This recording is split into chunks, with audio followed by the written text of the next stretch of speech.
Hi friends, Karthi Revathi சீரியலை பற்றி தான் இந்த வீடியோவில் நம்ம பார்க்க போகிறோம். வாங்க வீடியோக்குள்ளே போகலாம். வீடியோக்குள்ளே போகிறதுக்கு முன்னாடி ஒன்று சின்ன ரிக்வஸ்ட், நம்ம சேனலை சப்ஸ்கிரைப் பண்ணாமல் இருந்தால் மறக்காமல் சப்ஸ்கிரைப் பண்ணிக்கோங்க. அப்போ தான் நான் போடுற உடனுக்குடன் நோட்டிஃபிகேஷன் வீடியோ உங்களுக்கு வரும். இப்போ வாங்க என்ன நடக்குதுன்னு சொல்லிட்டு பார்க்கலாம். இப்போது போலீஸ்காரங்க என்ன பண்ணுறாங்க, முத்துவேலை தேடி போகிறாங்க. அதாச்சும் முத்துவேல் வீட்டில் பார்த்திங்கன்னா ஹாயாக உட்காந்துட்ருக்காரு. நியூஸ் பேப்பர் படிச்சுட்டு செல்லை பார்த்துட்டு ஹாயாக உட்காந்துட்ருக்காரு. அப்போ பார்த்திங்கன்னா இந்த நம்பர் யாருக்கு ரிஜிஸ்டர் ஆயிருக்குன்னு சொல்லிட்டு ஃபஸ்ட்டு ஏர்போர்ட்லேருந்து அந்த போலீஸ் ஆஃபீஸர் பார்த்திங்கன்னா கேஸ் கொடுக்குறாங்க. இந்த மாதிரி ஃபோன் பண்ணி தான் இந்த ஃப்ளைட்டை நிப்பாட்டியிருக்காங்க. இதால் நிறைய பேருக்கு லாஸ் ஆகிடுச்சு. எங்கள் மேனேஜ்மெண்ட்லேயும் ரொம்பவே கெட்ட பேர் ஆகிடுச்சு சார். எப்படியாது இதை யார் பண்ணன்னு சொல்லிட்டு கண்டுபிடிச்சிட்டோம். நீங்கள் தயவுசெய்து போய் அவங்க அட்ரஸில் போய் அரெஸ்ட் பண்ணுங்க அப்படின்னு சொல்லிட்டு சிம் கார்டில் இருக்க நம்பரை ட்ரேஸ் பண்ணி பார்த்தீங்கன்னா முத்துவேல் அப்படின்ற பேரில், அதாவது நம்ம மயில் வாகனம் தான் கார்த்தி சொல்லி இந்த வேலையை பண்ணியிருப்பாங்க. நீங்கள் நேராக போயிட்டு என்ன பண்ணுங்கள், அந்த முத்துவேல இல்லை சிவனாண்டி 2 பேர் ஃபோன் நம்பரை ஃபோனை எடுத்து என்ன பண்ணுங்கள், இந்த மாதிரி ஃப்ளைட்டில் பாம்பு வச்சுருக்காங்கன்னு சொல்லிட்டு மிரட்டுங்க. அப்போ உங்கள் மேலே பழி வராது, அவங்க மேலே போயிடும் அப்படின்ற மாதிரி.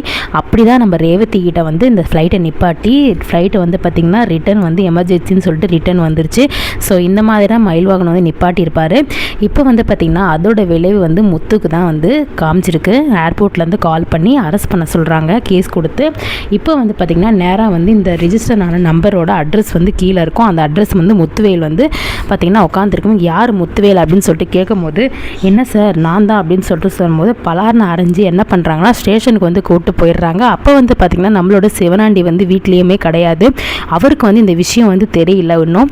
சிவனாண்டி கிடையாதுன்னு சொல்லிட்டு என்னோட மகன் வேறு இல்லை சார், ஏன் சார் இந்த நேரத்தில் இப்படி அரெஸ்ட் பண்ணுறீங்க, நான் எந்த தப்புமே பண்ணல சார், எதுக்காக என்னை தேவையில்லாமல் அரெஸ்ட் பண்ணுறீங்க, நீங்கள் பொய்யா ஏதோ தெரியாமல் வந்துட்டீங்க அப்படின்னு சொல்லும்போது, முத்துவேல் நீ தானே, இந்த அட்ரஸ் இங்கே தானே இருக்குது, அப்போ நீ தானே, உன்னை தானே நான் அரெஸ்ட் பண்ணணும் அப்படின்ற மாதிரி சொல்கிறாங்க.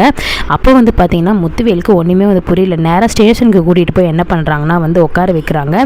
உனக்கு எவ்வளோ தைரியம் தான், நீ ஏர்போர்ட்டுக்கு ஃப்ளைட்டு டேக் ஆஃப் ஆன ஃப்ளைட்டை நிப்பாட்டி திருப்பி ரிட்டன் எடுத்துகிட்டு வந்திருப்ப, இதால் எவ்வளோ பேருக்கு லாஸ் தெரியுமா, உன்னால் எவ்வளோ பேர் நஷ்டம் அடைஞ்சிருக்காங்க தெரியுமா அப்படின்னு சொல்லிட்டு நம்ம முத்துவை போட்டு ஸ்டேஷனில் வெளுன்னு வெளுக்கிறாங்க. இன்ஸ்பெக்டர் சொல்லும் போது முத்துக்கு ஒன்றுமே புரியல. சார் எந்த ஃப்ளைட் சார், நான் அந்த அளவுக்குலாம் வர்த்து இல்லை சார், நான் எதையும் அப்படிலாம் நிப்பாட்டல சார் அப்படின்னு சொல்கிறாங்க. என்னோட நம்பர்லேருந்து தான் ஃபோன் போயிருக்கு, உன்னோட நம்பரில் நீ கால் பண்ணி சொல்லியிருக்க, அதனால தான் டேக் ஆஃப் ஆன ஃப்ளைட் ரிட்டன் வந்திருக்குது, இதால் எவ்வளோ பேர் கஷ்டப்படுறாங்க தெரியுமா அப்படின்ற மாதிரி சொல்லி அடிக்கிறாங்க. முத்து நான் பண்ணலைன்னு சொல்லும் போது, நீ பண்ணாமல் உன் நம்பர்லேருந்து யார் பண்ணுறா, உன் நம்பர் தானே இதில் ரிஜிஸ்டர் ஆகிருக்கு, நீ தான் பண்ணியிருக்க, ஒழுங்காக உண்மையை ஒத்துக்கோ, இல்லைன்னு வச்சுக்கோ, அவ்வளோதான் அப்படின்னு சொல்லும் போது, எவ்வளோ பேருக்கு நஷ்டம் பாரு நீ பண்ண வேலையால் அப்படின்னு சொல்லிட்டு சொல்லும் போது முத்து பண்ணலன்னு தான் சொல்கிறாரு.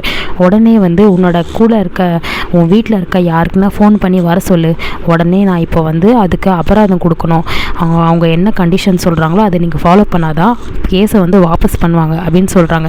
சரிங்க சார், நான் என்னோடய பையனுக்கு ஃபோன் பண்ணுறேன் அப்படின்னு சொல்லிட்டு நம்மளோட சிவனாண்டிக்கு கால் பண்ணுறாங்க. கால் பண்ணி இந்த மாதிரி மகனே நான் எங்கே இருக்கேன்னு தெரியுமா, ஸ்டேஷனில் இருக்கேன்ப்பா, எனக்கு நான் ஒரு தப்பும் பண்ணாமல் என்னை கூட்டிகிட்டு ஸ்டேஷனில் உட்கார வச்சுருக்காங்கன்னு சொல்லும் போது சிவனாண்டி ஒன்றுமே புரியல. என்ன சித்தப்பா சொல்கிறீங்க, இன்னும் ஸ்டேஷனில் வச்சுருக்காங்களா, எனக்கு தெரியாமல் நீங்கள் என்ன தப்பு பண்ணீங்க அப்படின்னு சொல்லிட்டு கேட்கும்போது, தெரியல மகளே, ஏதோ ஃபோன் பண்ணி ஃப்ளைட்டை நிப்பாட்டுன்னு சொல்லிட்டு இருக்காங்க, நான் அந்த அளவுக்குலாம் பண்ணுற ஆளே கிடையாது, நீ உடனே கிளம்பி வா அப்படின்னு சொல்லிட்டு சிவனாண்டி என்ன பண்ணுறாரு, நேராக போலீஸ் ஸ்டேஷனுக்கு போகிறாங்க.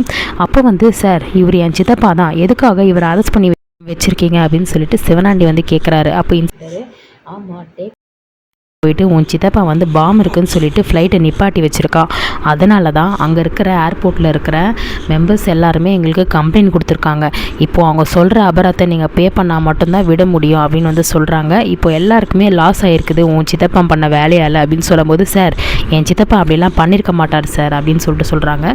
அப்போது உன்னோட சித்தப்பாவோட நம்பர்லேருந்து தான் ஃபோன் போயிருக்குது, கால் பேசியிருக்காரு, பேசி ஃப்ளைட்டில் பாம் இருக்குதுன்னு சொல்லிட்டு டேக் ஆஃப் ஆன ஃப்ளைட்டை நிப்பாட்டி திருப்பியும் பார்த்திங்கன்னா லேண்ட் பண்ணி வச்சுருக்காங்க அதே இடத்துல அப்படின்னு சொல்லிட்டு சொல்லும்போது நம்மளோட சிவனாண்டிக்கு ஒன்றுமே புரியல. அப்போ இப்போ தான் விளக்கமாக புரியுது. ஓ அப்போ இந்த கார்த்தியோ மயில் வாகனத்தோட வேலையாக இருக்கலாம், அதனால தான் ரேவதி போன ஃப்ளைட்டு திருப்பி வந்துட்டுருக்கோம் அப்படின்ற மாதிரி. சரி சார் இப்போ என்ன சார் பண்ணலாம் அப்படின்னு சொல்லும்போது, இவ்வளோ அமௌண்ட் கொடுக்கணும்னு சொல்லிட்டு அந்த காசை கொடுத்துட்டு சிவனாண்டியும் முத்து என்ன பண்ணுறாங்க, வெளியே வராங்க. அப்போது நம்மளோட சிவனாண்டியும் முத்து பேசிட்டு வராங்க.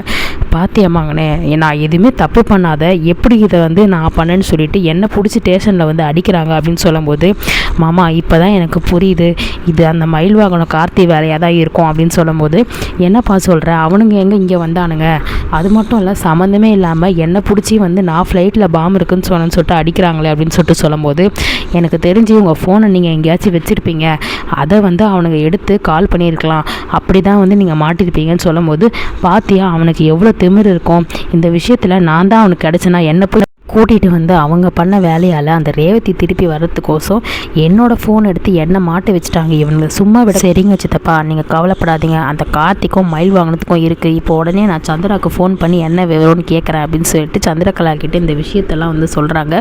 அப்போது இது கண்டிப்பாக அந்த கார்த்தியும் மயில் வாங்கினத்தோட வேலையாக தாங்க இருக்கும்.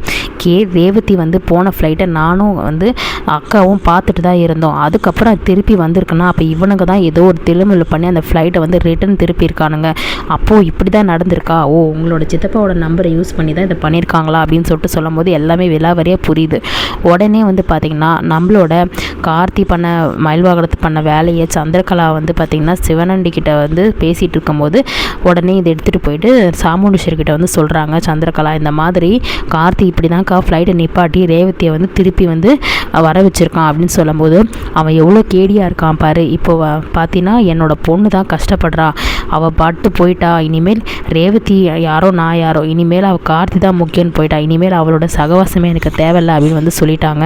அப்போது நம்ம சந்திரகலா உடனே வந்து நடிக்கிறாங்க, என்னக்கா நீயே இப்படி சொன்னால் எப்படிக்கா, எவ்வளோ பாவம் ரேவதி வந்து தப்பு பண்ணுறது எல்லாமே தானாக பண்ணலக்கா, அந்த கார்த்தி தான்க்கா ரேவதி எப்படிலாம் வந்து பண்ண வைக்கிறான், அது புரியாமல் ரேவதி மேலே ஏன் கோவப்படுறேன்னு சொல்லிட்டு நடிச்சிட்டு இருக்காங்க. இன்னொரு பக்கம் வந்து நேராக வந்து ரேவதி என்ன பண்ணுறாங்கன்னா, நான் வந்து கார்த்தி மாமா தான் முக்கியம்னு சொல்லிட்டு கிளம்பிடுறாங்க. சந்திரகலா தடுக்கும்போது சந்திரகலாவை பலார்னு ஒரு அறை விட்டு, இனிமேல் என் விஷயத்தையும் மாமா விஷயத்துலையும் நீ யாருமே தலையிடக்கூடாது அப்படின்னு சொல்லிட்டு சொல்லிடுறாங்க. அப்படி விருப்பம் இருந்தால் வீட்டில் இருக்க எல்லாருமே வந்து நான் மாமா கூட தான் இருப்பேன், அங்கே வந்து என்னை பாருங்கன்னு சொல்லிட்டு கிளம்பிடுறாங்க. இப்போது நம்ம சந்திரகலா வந்து சிவனாண்டி கிட்ட எல்லா விஷயத்தையும் வந்து சொல்கிறாங்க, இந்த மாதிரி ரேவதி சொல்லிட்டு கிளம்பிட்டாங்க, நம்ம ஒன்று நினச்சா அது ஒன்று வழக்கம் போல் இப்படி நடந்து போச்சு, நானுமே அந்த ரேவதி எப்படியோ பேக்கப் பண்ணி அமுச்சிட்டோம் அப்படின்னு சொல்லிட்டு சந்தோஷத்தில் இருந்தேன். பார்த்தா கடைசியில் அந்த கார்த்தி இப்படிப்பட்ட ஒரு வேலையை பண்ணிவிட்டு, அது மட்டும் இல்லை உங்கள் சித்தப்பாவை மாட்டி விட்டுருக்கான், அவன் எவ்வளோ பெரிய தில்லுமுள்ளுக்காரனாக இருந்தால் இப்படியெல்லாம் அவன் பண்ணியிருப்பான் அப்படின்ற மாதிரி சொல்கிறாங்க.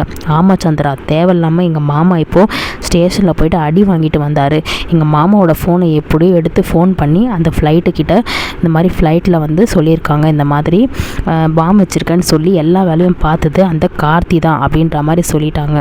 அது மட்டும் இல்லை, இப்போ அவனால் 2-3 லட்சம் நான் ஸ்டேஷனில் வந்து கொடுத்துட்டு வந்திருக்கேன் அப்படின்ற மாதிரி சொல்லிட்டு வந்திருக்காங்க. இதால் எல்லாத்துக்கும் அது மட்டும் இல்லை, என் மாமா பாவம் எவ்வளோ அடி வாங்கிட்டு வந்திருக்காரு, அந்த கார்த்தியை சும்மாவே விடக்கூடாது இந்த வாட்டி அப்படின்னு வந்து பேசிகிட்டு இருக்காங்க. இன்னொரு பக்கம் ரேவதி நேராக கார்த்திகிட்ட வந்து போகிறாங்க.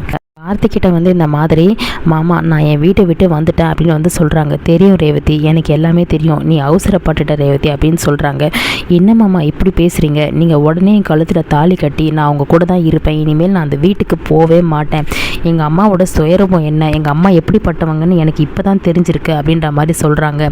சரி ரேவதி, நான் என்ன சொன்னேன், கொஞ்சம் பொறுமையாக இருந்து சொன்னல, அதுக்குள்ளே நீ ஏன் இந்த முடிவெடுத்தேன்னு சொல்லிட்டு கேட்கும்போது, என்னால் சுத்தமாக எங்கள் அம்மாவை மீறி எதுவுமே அங்கே பண்ண முடியல, எங்கள் அம்மா எவ்வளோ கொஞ்சம் கூட ஒரு பழைய பகையை வந்து மனசில் வச்சுக்கிட்டு என்ன வந்து பார்த்திங்கன்னா அவங்கக்கிட்ட இருந்து பிரிக்கிறதுக்கு கனடாவுக்கு வரைக்கும் அமைச்சிருப்பாங்க, கல்யாணமும் பண்ண நினச்சிருக்காங்க, இவ்வளோ விஷயத்தையும் பண்ண அம்மா கூட நான் எப்படி வந்து குற்ற உணர்ச்சியோடு அங்கே இருக்க முடியும், எனக்கு நீங்கள் தான் முக்கியம்னு சொல்லிட்டு நான் கிளம்பி வந்துட்டேன் அப்படின்னு சொல்கிறாங்க. அதுக்கு வீட்டில் இருக்க எல்லாரும் என்ன சொன்னாங்கன்னு சொல்லிட்டு சொல்லும் போது, வீட்டில் இருக்க எல்லாருமே ரொம்ப சந்தோஷப்பட்டாங்க, சித்தியும் அம்மாவும் தவிர எங்கள் அப்பா ரொம்பவே சந்தோஷப்பட்டு நீ எடுத்திருக்க முடிவு தான் கரெக்டுன்னு சொல்லிட்டு எங்கள் அப்பா சொல்லி அமைச்சிருக்காரு அப்படின்னு சொல்லிட்டு சொல்லும் போது கார்த்திக்கு என்ன பண்ணுறதுன்னு தெரியல. அப்போ வந்து பார்த்திங்கன்னா கார்த்தி வந்து என்ன சொல்கிறாருன்னா வந்து, எனக்கு என்னவோ இது சரியாக படலை ரேவதி, நீ பொறுமையாக இருந்து அந்த வீட்டிலே வந்து இருந்திருக்கலாம், அவசரப்பட்டு வந்தது பெரிய தப்பாக போச்சு அப்படின்னு வந்து சொல்லியிருக்காங்க. என்னால் பொறுத்துட்ருக்க முடியல மாமா, அதனால தான் நான் எங்கள் அம்மா கிட்ட கேட்கக்கூடாத கேள்வியெல்லாம் நான் கேட்டுட்டேன், எங்கள் அம்மா பண்ணுறத சுத்தமாக என்னால் பொறுக்க முடியல, அதனால தான் நான் அவ்வளோ கோவப்பட்டு எங்கள் அம்மாவை நான் திட்டிட்டு வந்துட்டேன் அப்படின்ற மாதிரி வந்து சொல்கிறாங்க. இனிமேல் அந்த வீட்டு வாசப்படி நான் மிதிக்க மாட்டேன்னு சொல்லிடுறாங்க. இப்போ உடனே என்னோட கழுத்தில் தாலி கட்டுங்க, நான் உங்கள் கூட நான் நிரந்தரமாக இருந்துடுறேன். அம்மா என்னை எப்போ ஏற்றுக்குறாங்களோ அப்போ அந்த வீட்டுக்கு நான் போகிறேன். என்ன மட்டும் இல்லை, உங்களை எப்போ வந்து மாப்பிள்ளையை ஏற்றுக்குறாங்களோ அப்போ தான் நான் அந்த வீட்டுக்கு போவேன். அது வரைக்கும் அந்த வீட்டு பக்கமே நான் போக மாட்டேன்னு வந்து சொல்லிடுறாங்க. இப்போ கார்த்தி வந்து தாலி கட்ட போகிறாரா இல்லை என்ன முடிவெடுக்க போகிறாருன்னு சொல்லிட்டு தெரியல. ஸோ வெயிட் பண்ணி பார்க்கலாம் என்ன நடக்குதுன்னு சொல்லிட்டு. நம்மளோட ப்ரோமோ ரிவ்யூ பிடிச்சிருந்தா லைக் அண்ட் சப்ஸ்கிரைப் பண்ணி சப்போர்ட் பண்ணுங்கள். தேங்க்யூ.